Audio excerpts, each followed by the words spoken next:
Bonjour, peuple de Dieu. Nous bénissons davantage au Seigneur en ce matin pour ce privilège qu'il nous donne, celui d'être encore en sa sainte présence. Alléluia. C'est un autre moment de visitation de la part du Seigneur, parce qu'il ne réunit jamais son peuple sans avoir apporté quelque chose de nouveau dans leur vie. Tel est notre cas ce matin, et tel est aussi ton cas, bien-aimé, toi qui nous suivras par la suite, pour te dire que ce temps que tu disposeras à écouter ce message au travers de cette vidéo est un temps de bénédiction pour toi. Car le Seigneur, comme il nous visite, te visitera aussi en retour. Alléluia. Si depuis dimanche dernier, par la grâce du Seigneur, nous avons commencé à nous entretenir sur la patience dans la marche avec Dieu, et nous avons vu que Dieu étant Dieu et ne fonctionnant pas selon notre planning, n'étant pas géré selon nos 24 heures, mais c'est lui qui gère ces 24 heures. Alléluia.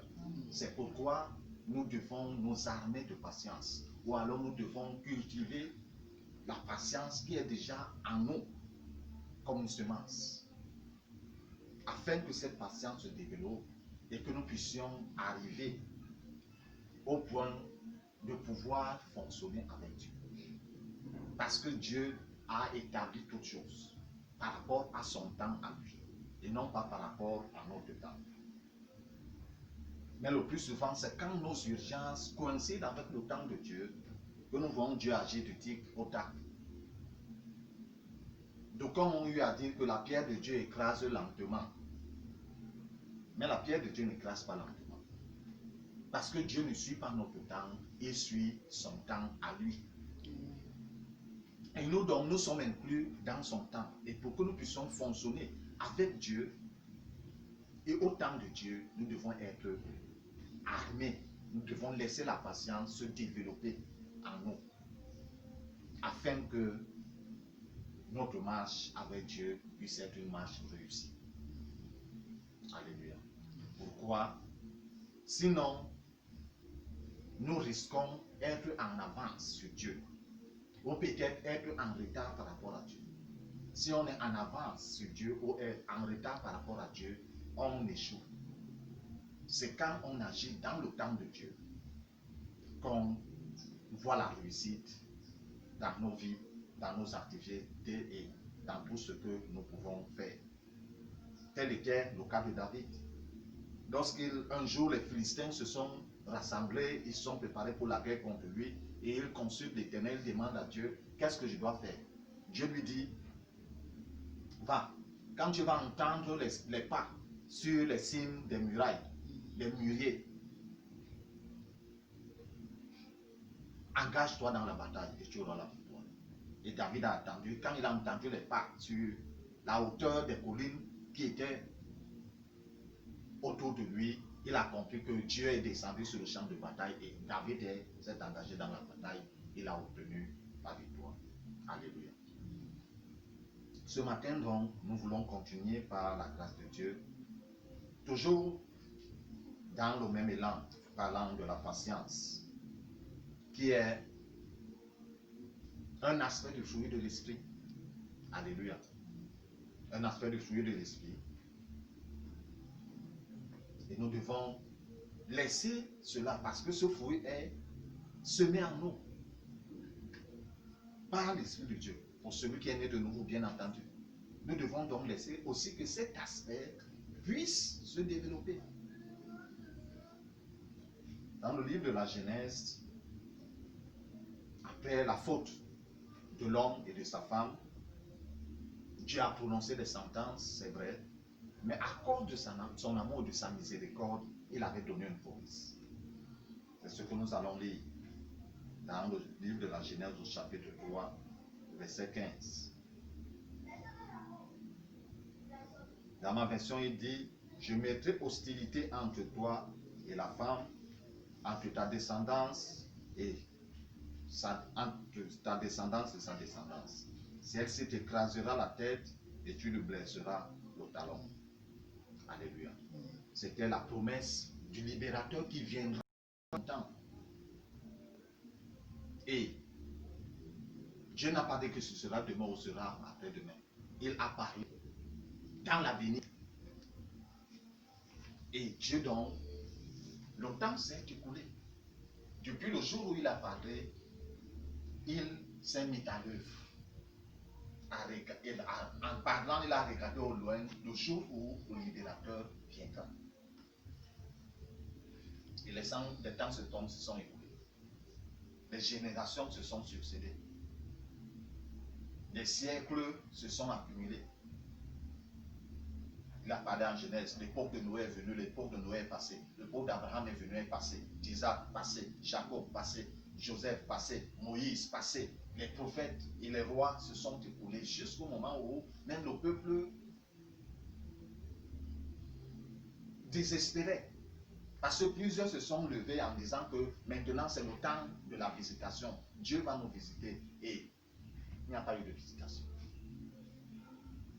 Et quand donc le temps de Dieu arrive, le Jean-Baptiste est suscité et il commence à prêcher la repentance au peuple d'Israël. Les gens ont commencé à se réunir autour de lui. Et ils se disaient que peut-être c'est lui le Messie.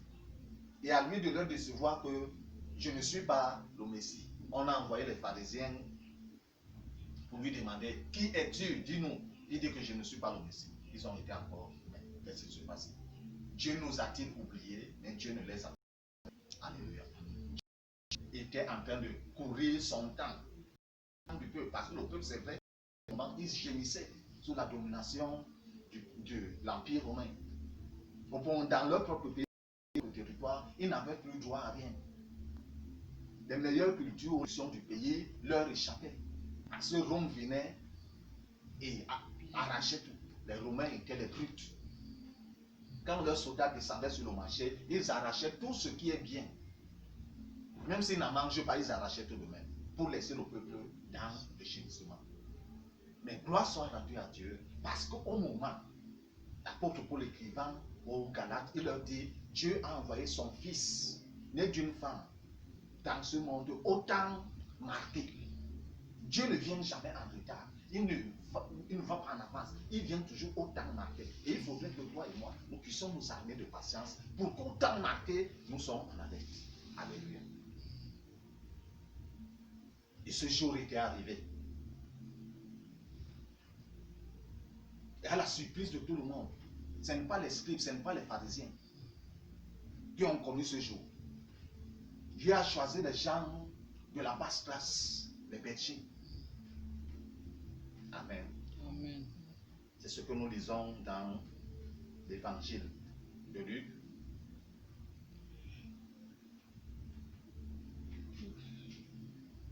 Au chapitre 2, nous lisons juste les versets 10 et 11. Luc au chapitre 2, versets 10 et 11.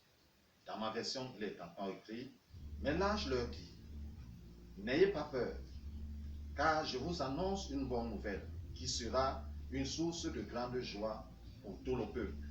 Aujourd'hui, dans la ville de David, il vous est né un sauveur, qui est le Messie, le Seigneur. Alléluia. Aujourd'hui, Dieu n'est pas venu en retard. Dieu n'a non plus attendu que le temps passe. Il est venu au temps marqué. C'est-à-dire au moment même où il devait venir pour que le Sauveur puisse accomplir l'œuvre du salut du peuple juif d'abord et de l'humanité tout entière.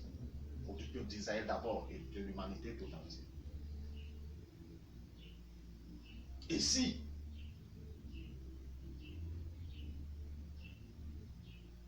c'était là les desseins éternels de Dieu, s'il courait avec un homme, ou alors s'il courait en fonction de son peuple se serait fatigué de lui.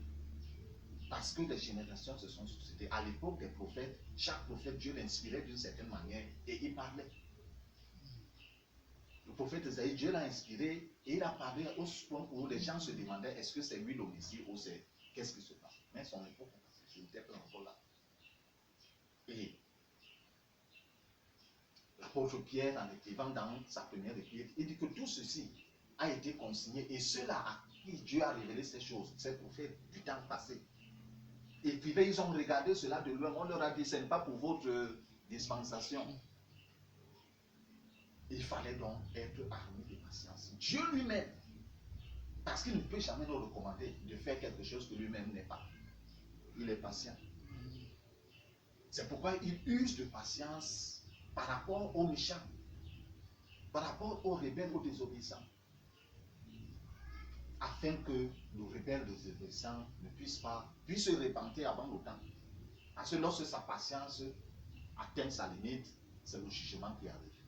Alléluia. Dieu lui-même a usé de patience, voyant comment l'ennemi malmenait l'humanité, partant de son peuple et de tout le reste. Voyant la rébellion même de son peuple et de tout le reste de l'humanité, il a patienté. Tout cela ne lui faisait pas bien au cœur, mais il a patienté jusqu'à ce que son fils arrive. Et que son fils accomplisse ce qu'il fallait. Et que sa colère puisse être apaisée. Alléluia. De la même manière, il nous recommande d'être patient. Si tu n'es pas patient avec Dieu, tu ne pourras pas marcher avec lui. Alléluia. Parce que déjà, tu ne le vois pas. Est-ce qu'on voit Dieu? Si Dieu nous donne rendez-vous à 12 heures, est-ce qu'on le voit entrer? Ou on voit son cortège venir garer pour dire que Dieu est là? Mais si Dieu donne rendez-vous à 12 heures, il vient.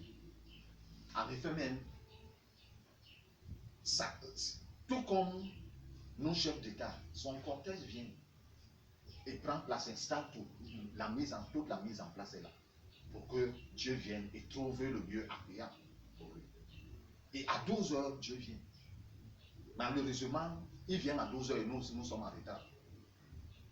Parce que quoi? Nous nous disons, nous avons maîtrisé Dieu. Dieu, quand il dit à 12 heures, les choses commencent plutôt à 13 heures. Mais Dieu est fidèle. Dieu est patient. Et il t'appelle, toi et moi. Il nous appelle à cultiver la patience, qui est un aspect de fruit de son esprit.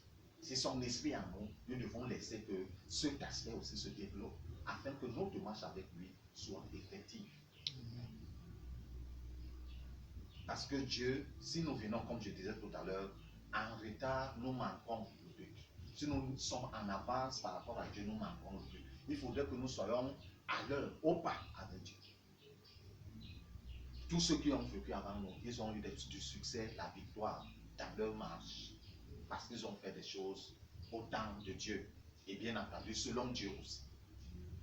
Parce que la patience nous amène aussi à faire les choses selon Dieu. Parce qu'il n'y a pas seulement le fait de faire les choses au temps de Dieu, mais il faut aussi les faire selon Dieu. Bien aimé, c'est là où le Seigneur nous amène en ce matin, afin que nous puissions être véritablement bénis et que notre marche avec lui soit une réussite. Bien que la Bible ait été écrite, mais que les générations futures puissent lire aussi notre histoire. Que le Seigneur bénisse sa sainte parole dans notre cœur. Père éternel, Dieu Tout-Puissant, au nom de Jésus, pour tout bien-aimé qui se disposera à regarder cette vidéo, Éternel, éternel, que ta main toute-puissante se tende et nous visite. Que ce soit un homme, que ce soit une femme, que ce soit un jeune homme, une jeune femme, même un enfant, même un vieillard, que ta main toute-puissante nous visite. S'il était malade, que l'esprit derrière la maladie soit capturé et que cette maladie cesse au nom de Jésus. S'il était possédé, que l'esprit derrière, Seigneur notre Dieu, cette possession soit capturée et que son statut change. Si sa destinée avait été volée, que les esprits en charge de ce vol soient capturés, soit-ils ancestraux, soit-ils démoniaques, et que leur destinée, Seigneur, leur soit restituée et restaurée au nom de Jésus-Christ Nazareth.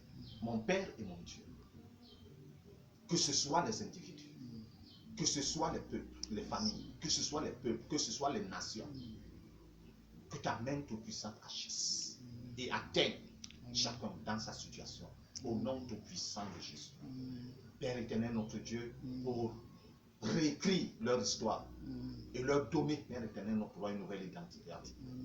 Merci, Père éternel, parce que ta main n'a pas de limite, parce que tu peux atteindre qui que ce soit, même jusqu'au bout du monde. À toi la louange et la gloire. Au nom de Jésus-Christ. Amen.